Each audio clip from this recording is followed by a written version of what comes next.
मित्रों नमस्कार। अभी मैं गुरुकुल ज्ञान गंगा चैनल में आपको बताने वाला हूं कि आप घर बैठे अपना पटवारी और लेखपाल का फॉर्म किस तरीके से अच्छे तरीके से भर सकते हैं जिसमें कि किसी भी प्रकार की त्रुटि ना हो। ये फॉर्म भरना मैं फ़ोन से ही सिखा रहा हूं, यानी आप अपने फ़ोन से घर बैठे अपना फॉर्म फिलअप कर सकते हैं, क्योंकि सरकार ने अभी इसमें किसी भी प्रकार की फ़ी नहीं ली है। फीस माफ़ कर दी गई है, तो क्यों ना हम अपने घर में बैठ के ही फॉर्म भरें। क्योंकि कई बच्चे ये होते हैं, चाहते तो हैं खुद भरना लेकिन भर नहीं पाते हैं। उसकी समस्या ये है कि हमें कॉन्फिडेंस नहीं होता है, क्या हम सही भर रहे हैं, कैसे भरा जाएगा, कहाँ से भरा जाएगा, क्या उसकी डायरेक्ट लिंक होगी। तो ये समस्याएं होती हैं। तो आप वीडियो के अंत तक जरूर बने रहेगा। मैं अंत तक आपको पूरी वीडियो के माध्यम से पूरा फॉर्म सबमिट करके दिखाऊंगा। तो आ जाइए अपने फ़ोन के होम स्क्रीन पर और अपना होम स्क्रीन से खोलिए गूगल क्रोम। देखिए गूगल क्रोम खोलना बहुत ज़रूरी है, क्योंकि अगर हम नॉर्मल गूगल से करेंगे तो वहाँ से फिर डेस्कटॉप साइट में नहीं हो पाता है। तो यहाँ पर आ जाइए और न्यू टाइप करके यहाँ पर हम सर्च कर लेंगे UKPSC.in। इस तरीके से सर्च कर लेंगे। ये मैंने पहले से सर्च किया हुआ है। तो जैसे ही UKPSC.in सर्च किया तो ये आयोग की वेबसाइट खुल गई है। यहाँ पर psc.uk.in.gov पर जाएंगे। ये अभी आयोग की मेन साइट खुल जाएगी। जैसे ही आयोग की मेन साइट खुलती है उसमें जा के हमें नोटिफिकेशन क्लिक करने के बाद हम पहुँच जाएंगे अपने फिलअप मोड में। तो वीडियो को बिल्कुल भी स्किप ना करें, नहीं तो आप कई चीज़ें नहीं समझ सकते हैं। तो मैं यहीं से बता रहा हूँ किस प्रकार से फॉर्म भरे जाने हैं। यहाँ हम नीचे आएंगे स्क्रॉल करके और ये 14 तारीख की डेट दे रखी है, 14/10/2022, revenue sub inspector Patwari and लेखपाल। इस तरीके से हमने एडवर्टाइजमेंट को क्लिक कर लिया है। और एडवर्टाइजमेंट खुलने के बाद किस तरीके से फॉर्म भरा जाना है उसका भी आप इंतजार कीजिए। यहाँ पर ये लास्ट में दिया हुआ है रेवेन्यू सब इंस्पेक्टर एंड पटवारी लेखपाल, ये दिया हुआ है। यहाँ लास्ट में अप्लाई लिंक लिया हुआ है। यहाँ लास्ट में ये रेड कलर के अंदर अप्लाई लिंक दिया हुआ है। ये अप्लाई लिंक को हम क्लिक करेंगे और यहाँ क्लिक करने के बाद हम पहुँच जाएंगे फॉर्म भरने की मेन वेबसाइट के अंदर। यहाँ पर ये दे दिया इसने online application for revenue sub inspector patwari lekhpal exam 2022। ये 14/10/2022 से लेकर के 4/11/2022 तक भरा जाना है। इन्हें 4 नवंबर तक भरा जाएगा। यहाँ पर क्लिक कर लेंगे।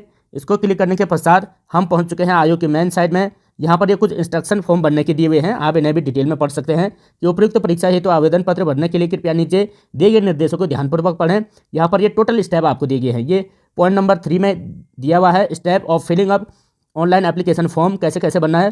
फर्स्ट स्टेप में रजिस्ट्रेशन एंड पर्सनल डिटेल होगी, सेकंड में एजुकेशनल अदर डिटेल्स होगी, थर्ड में अपलोड फोटो एंड सिग्नेचर होगी, फोर्थ में फोटो सिग्नेचर क्रॉपिंग अगर आपको रिक्वायर्ड है तो।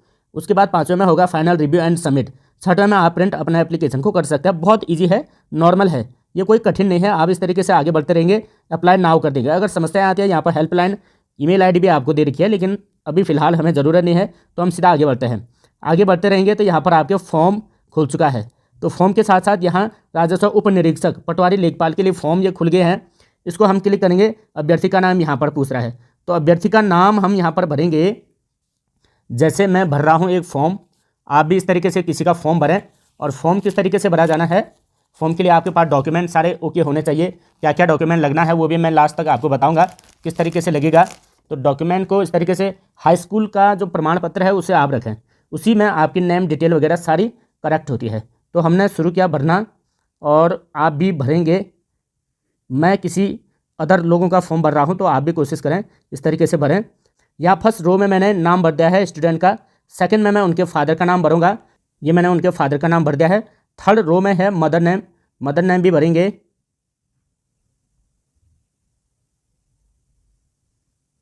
ये भी भर लिया है। फर्स्ट में भरा अभ्यर्थी का नाम, सेकंड में फादर नेम भर दिया है, थर्ड में हमने भर दिया है माँ का नाम। माँ का नाम भरने के बाद पूछ रहा है क्या आपके द्वारा पूर्व में UKSSC द्वारा प्रकाशित विज्ञापन संख्या ये 32/2021 में पटवारी लेखपाल का आवेदन किया गया था। यदि हाँ तो हम यस करेंगे। और यहाँ पर यस करने के बाद वो पूछता है कि आप उस पुराने रजिस्ट्रेशन नंबर को यहाँ पर फिलअप करें। यदि आपने पहले भरा है, आपके पास स्लिप है, तो आप उसे क्लिक करें। ये लगभग उन लोगों के लिए फ़ायदेमंद रहेगा जिनकी एज चली गई अभी के दौर में, क्योंकि वो उनकी एज को काउंट कर रहा है 2021 के विज्ञापन के अनुसार। जिनकी अभी एज है तो उनको ये क्लिक करना या ना करना इतना ज़रूरी भी नहीं है, क्योंकि अंडर एज के अगर आप आ रहे हैं तो आप नो भी कर सकते हैं, कोई ज़रूरी नहीं है। तो यहाँ पर मैंने नो कर दिया है। अब यहाँ पर दे रहा है डेट ऑफ बर्थ भरनी है, तो डेट ऑफ बर्थ सही होने चाहिए, गलत बिल्कुल भी नहीं होना चाहिए। ये मंथ पूछा है और ईयर पूछा है, तो डे मंथ एंड ईयर सारा कुछ सही होना चाहिए, गलती पर बिल्कुल भी संशोधन नहीं किया जाएगा।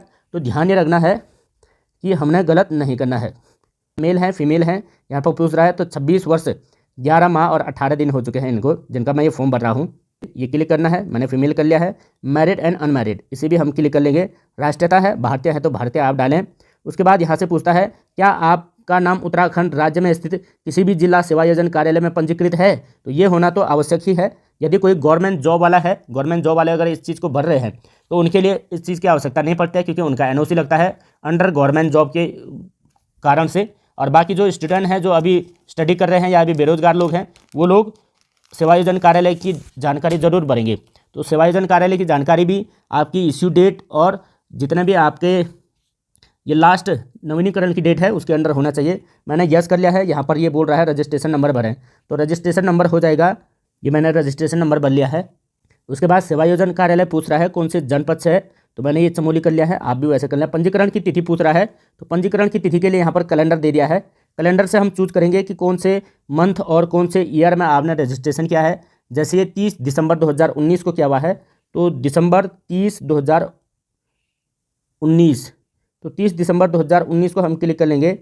यहाँ पर 30 दिसंबर 2019 मैंने क्लिक कर लिया है।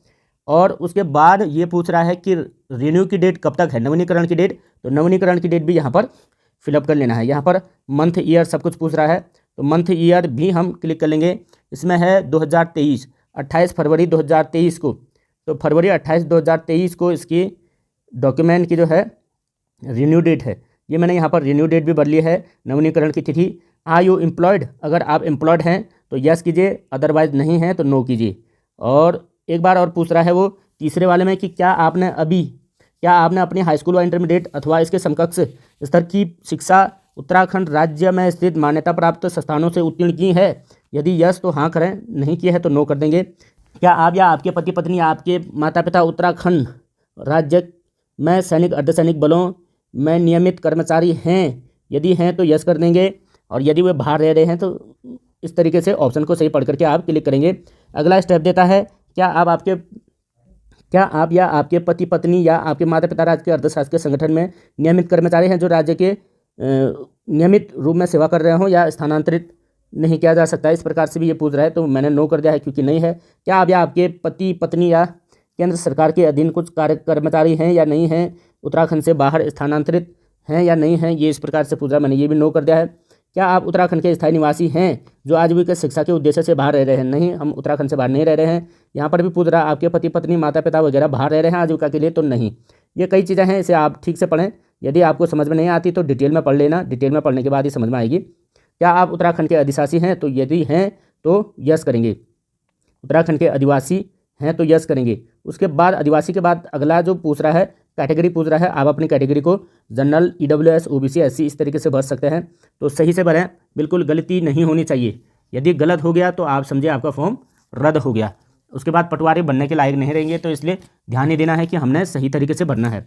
उसके बाद ये पूछ रहा है प्रमाण पत्र जारीकर्ता अधिकारी, कौन सा प्रमाण पत्र, जो कैटेगरी का प्रमाण पत्र हो। यदि आपके पास ईडब्ल्यूएस है या ओबीसी है या एससी जो भी सर्टिफिकेट है उसके जारीकर्ता, तो डॉक्यूमेंट में लिखा रहता है, लास्ट सिग्नेचर में होता है, तो मैं यहाँ पर कर दूंगा तहसीलदार। ज़्यादातर उत्तराखंड में तहसीलदार ही जारी करते हैं। प्रमाण पत्र जारी की तिथि, ये प्रमाण पत्र जारी कब हुआ इसकी तिथि भी पूछ रहा है, डे मंथ ईयर सब कुछ इसमें इंक्लूड होना चाहिए। ये पूछ रहा है 13/10/2013, ये जाति प्रमाण पत्र 13/10/2013 को जारी हुआ है, तो मैं 2013 यहाँ से चूज कर लूँगा।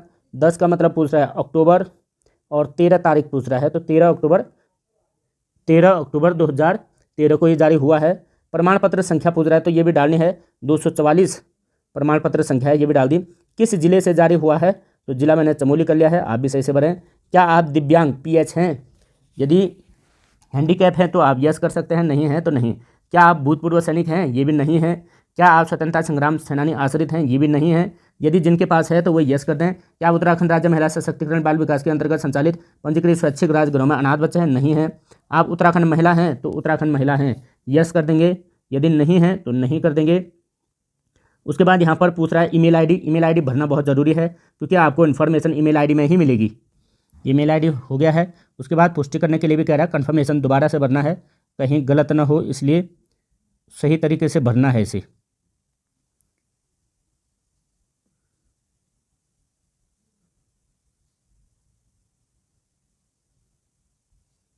ये सही तरीके से कन्फर्म भर लिया है। और उसके बाद पूछ रहा है मोबाइल नंबर, मोबाइल नंबर भी भरा जाएगा। मोबाइल नंबर कन्फर्मेशन, फिर कन्फर्मेशन,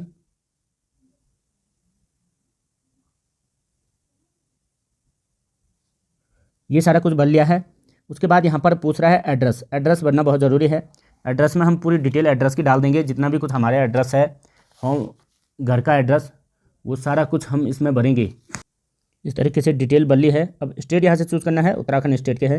पिन कोड सही से भर लेना है, क्योंकि भविष्य में अगर एड्रेस पर आपका कुछ डिटेल भेजनी हो तो ये एड्रेस के लिए पिन कोड बहुत ज़रूरी होता है, 246444।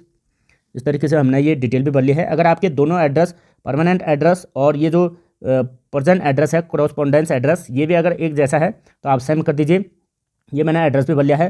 तो ये सारा कुछ भरने के बाद यहाँ पर पूछता है फार्म भरने का स्थान। तो फार्म आप कौन से प्लेस से भर रहे हैं, उस प्लेस के जगह का नाम भी आप नोट कर दें। यहाँ पर पता चल जाएगा आयोग को कि आप कहाँ से अपना फॉर्म भर रहे हैं। यहाँ पर पासवर्ड चूज़ करना है, लेकिन पासवर्ड चूज़ करने से पहले मैं यहाँ पर एक बार पुनः सभी डिटेल्स को दोबारा से चेक करता हूँ, कहीं डिटेल गलत ना हो जाए। गलत बिल्कुल भी नहीं होना चाहिए, क्योंकि गलत के लिए किसी भी प्रकार से समाधान नहीं हो सकता है। यहाँ से एड्रेस भी हमने सही सही भर लिया है। एड्रेस भरने के बाद लास्ट में आपको एक पासवर्ड चूज़ करने को देता है, तो पासवर्ड अच्छे से चूज़ करना है। और पासवर्ड हमेशा से ही ऐसा पासवर्ड बनाना है जो यूनिक हो, एक कैपिटल भी होना चाहिए। उसके बाद @123 इस तरीके से हम पासवर्ड बना सकते हैं कोई भी। यहाँ पर एक सुरक्षा कुंजी दे रहा है, सिक्योरिटी की, इसको भी सही से भरना है।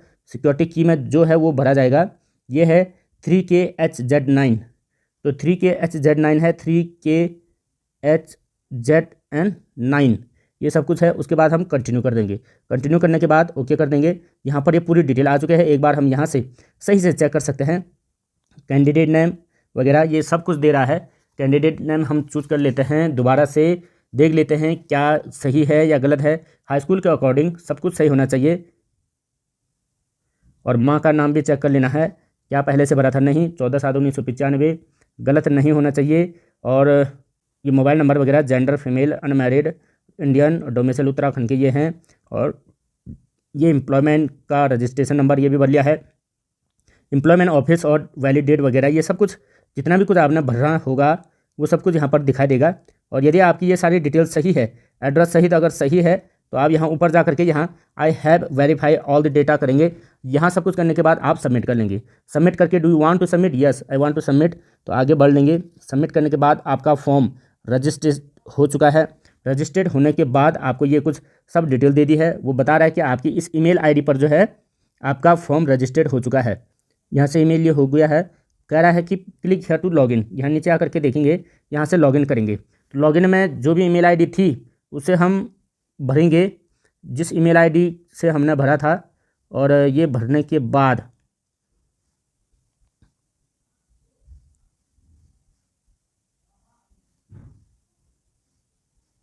ये मैंने यहाँ पर ईमेल आईडी भर ली है। अब पासवर्ड जो बनाया था वो पासवर्ड जो कि हमने बड़े सार्थक तरीके से बनाया था, ताकि कोई और उसे कॉपी ना कर पाए, ये बनाया था। उसके बाद सिक्योरिटी की यहाँ पर मांग रहा है QXAPY, तो QXAPY सिक्योरिटी की का ध्यान नहीं देना पड़ता है। कैपिटल मांग रहा है तो कैपिटल, स्मॉल मांग रहा है तो स्मॉल। ये हमने यहाँ पर क्लिक कर दिया। आपका पर्सनल इन्फॉर्मेशन इस तरीके से कंप्लीट हो जाएगा। ये नेम भी दे दिया है। अब यहाँ से आगे बढ़ना है, तो वो पूछ रहा है अब आपको एजुकेशनल डिटेल भरनी है। प्रोसेस टू नेक्स्ट, या आप यहाँ एजुकेशनल पर भी जा सकते हैं या प्रोसेस टू नेक्स्ट पर भी जा सकते हैं। तो यहाँ पर हम जैसे जाते हैं तो ये कैंडिडेट की डिटेल इसने दे दी है। यहाँ से नीचे आप एजुकेशनल क्वालिफिकेशन भर सकते हैं। तो एजुकेशनल क्वालिफिकेशन के लिए यहाँ चूज़ करना है एजुकेशन टाइप, योग्यता का प्रकार। योग्यता प्रकार पहले आप हाई स्कूल की डिटेल भरें, क्योंकि ये प्रत्येक की पूछता है। फिर डिग्री का नाम भरेंगे तो 10th भरेंगे। और यहाँ आगे पूछता है कौन से यूनिवर्सिटी, विश्वविद्यालय, कॉलेज से किया है, तो आप यहाँ स्टेट का नाम डालेंगे। उत्तराखंड से किया है तो उत्तराखंड से करने के बाद बोर्ड का नाम पूछता है। बोर्ड का नाम सही से डालना है। हम करते हैं Uttarakhand board of school education, और इसी से हमने हाई स्कूल किया है। इसका वर्ष पूछ रहा है कौन से वर्ष में आपने हाई स्कूल किया। हमने 2011 में हाई स्कूल किया हुआ है, तो हम 2011 करेंगे। आगे पूछता है कौन कौन से विषय आपके थे, तो हाई स्कूल के ऑल रिक्वायर्ड सब्जेक्ट यहाँ पर इसने दे दिया है। यहाँ पर आ जाएँ तो अंकों के प्रकार, किस टाइप से अंक आपके थे, मार्क्स में थे, CGPA में थे, ग्रेड में थे, तो मार्क्स में हमारे थे। टोटल प्राप्तांक कितने प्राप्त किए हैं, तो 307 हमने प्राप्त किए हैं। उसके पश्चात पूछता है कि मैक्सिमम कितने में से आए, तो हमारे आए थे 500 में से। इस हिसाब से वो परसेंटेज भी खुद काउंट कर लेगा। परसेंटेज 61.4 ये हो चुका है। ऐड एजुकेशनल डिटेल हम कर देंगे। पहले हमने यहाँ पर ये डिटेल ऐड कर ली है, ये सारा कुछ अगर गलत हो चुका है तो आप उसे एडिट कर सकते हैं, लेकिन यहाँ पर सब कुछ सही हो गया है। ईयर सही होने चाहिए, आपके मार्क्स सही होने चाहिए।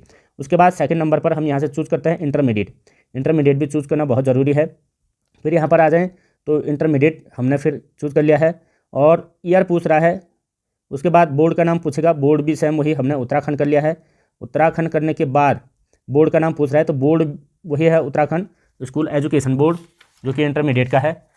और इंटरमीडिएट का भरने के बाद हम इसमें देखेंगे कितने मार्क्स हैं। यहाँ पर इंटरमीडिएट की डिटेल भी हम भर लेंगे। उत्तराखंड से क्या है, ईयर पूछ रहा है तो ईयर 2013 है, 2013 हमने क्लिक करना है। और यहाँ उसके बाद पूछता है विषय कौन कौन से रहे हैं, आर्ट से किया, साइंस से किया, तो हमने किया जी आर्ट से, और आर्ट से कर लिया है। यहाँ फिर पूछता है मार्क्स के टाइप क्या है, मार्क्स है ये, और आउट ऑफ कितने आए हैं, तो ये आए थे 290 आए थे टोटल 500 में से, तो ये भी हमने भर लिया है। और इस तरीके से ये 58% होगी। ऐड डिटेल कर लेंगे। उसके बाद पूछ रहा है पटवारी के लिए ग्रेजुएशन बहुत ज़रूरी है, तो आप ग्रेजुएशन का भी चेक करेंगे कि ग्रेजुएशन कहाँ से क्या, कैसे किया, कितना किया हुआ है, ये सब कुछ ज़रूरी है। ग्रेजुएशन पर आ जाएंगे। ग्रेजुएशन का केवल फाइनल ईयर का चूज़ करना है, क्योंकि ये टोटल मार्क्स जितने होते हैं वो आपके फाइनल ईयर में हो जाते हैं। यहाँ से ये पूछ रहा है आपने कौन सी डिग्री की, bachelor of art, bachelor of science वगैरह, ये यहाँ से आप अपना कोर्स चूज़ कर लें। फिर यहाँ पर विश्वविद्यालय, राज्य का नाम, कहाँ से, उत्तराखंड से पास किया है। उत्तराखंड से करने के बाद विश्वविद्यालय बोर्ड, किस बोर्ड से क्या है, और ये बोर्ड का नाम आप यहाँ से चूज़ करेंगे। बोर्ड का नाम हम करते हैं हेमवती नंदन बहुगुणा गढ़वाल विश्वविद्यालय, ये यहाँ से चूज़ कर ले। यहाँ पर डेट पूछ रहा है किस डेट की आपकी मार्कशीट जारी हुई है, तो 24 जुलाई 2016, यहाँ से हम ईयर चूज़ कर लेंगे। और ईयर पूछ रहा है 2016 का, और जुलाई पूछता है जुलाई और 24, इतना हमने ये फिल कर लिया है, 24 जुलाई 2016। अब यहाँ पर विषय पूछ रहा है कौन कौन से विषय थे, तो विषय भरना बहुत ज़रूरी है। तो विषय को यहाँ से चूज़ कर लें जो आपने जिस विषय में ग्रेजुएशन किया हुआ है। उसके बाद पूछता है अगला विषय, और फिर पूछता है एक विषय, और 3 विषय बहुत ज़रूरी हैं कि 3 विषय ही भरे जाएंगे, क्योंकि 3 ही विषय में आपका ग्रेजुएशन होता है। और उसके बाद यहाँ पूछता है मार्क्स का टाइप कैसा था, तो हमने भरा जी मार्क्स में था। कितने आए हैं, तो ये आए हैं टोटल 671, और 671 आए हैं 1350 में से, 1350 में से ये सारा कुछ आया है।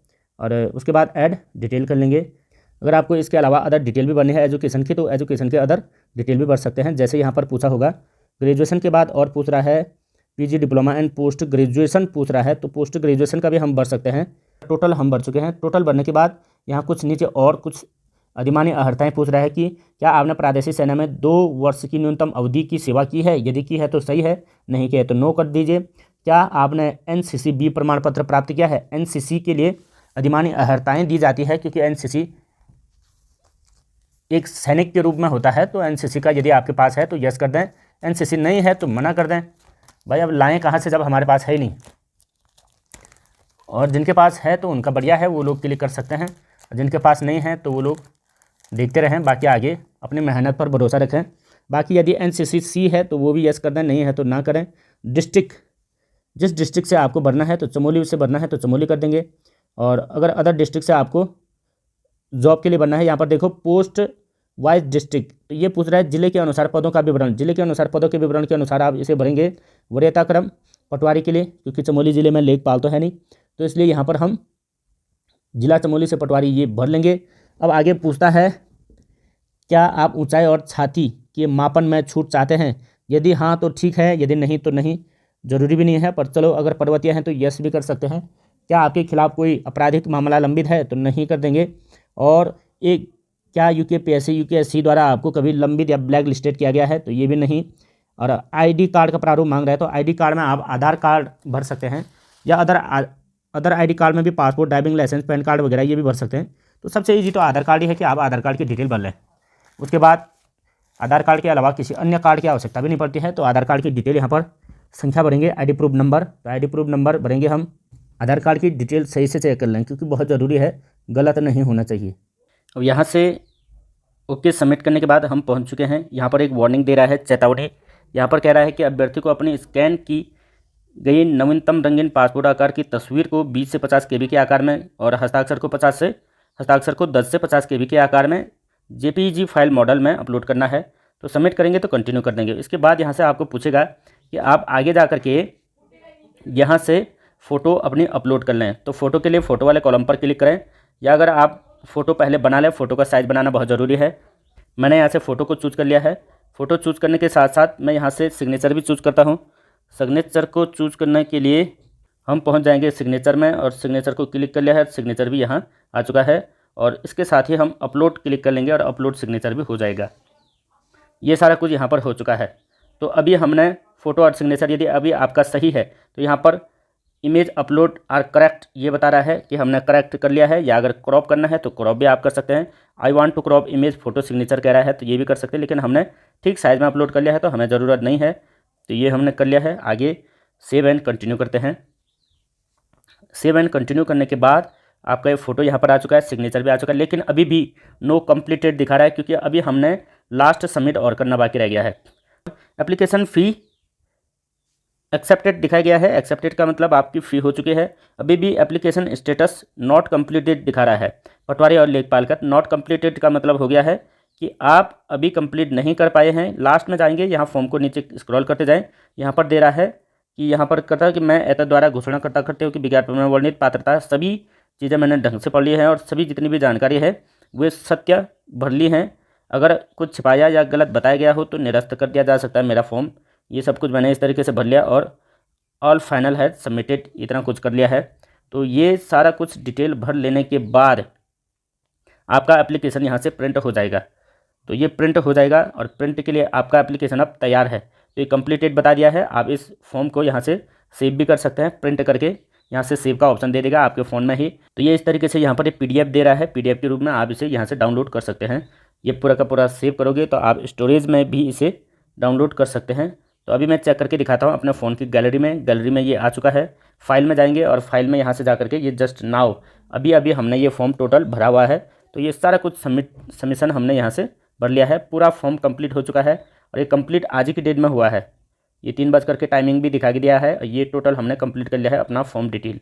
इसमें किसी भी प्रकार की त्रुटि नहीं होगी, और इस तरीके से आप अपना फॉर्म पूरा भर सकते हैं। तो आज के लिए इतना ही कुछ था। यदि आपको कोई कन्फ्यूजन हो तो आप कमेंट में आकर के ज़रूर पूछेगा, मैं आपको पूरी डिटेल समझा दूंगा, पूरी डिटेल बता दूंगा। तो इसमें किसी भी तरीके से डाउट नहीं होना चाहिए। बस आज के लिए इतना ही। मिलते हैं एक अगली वीडियो में, तब तक के लिए जय हिंद।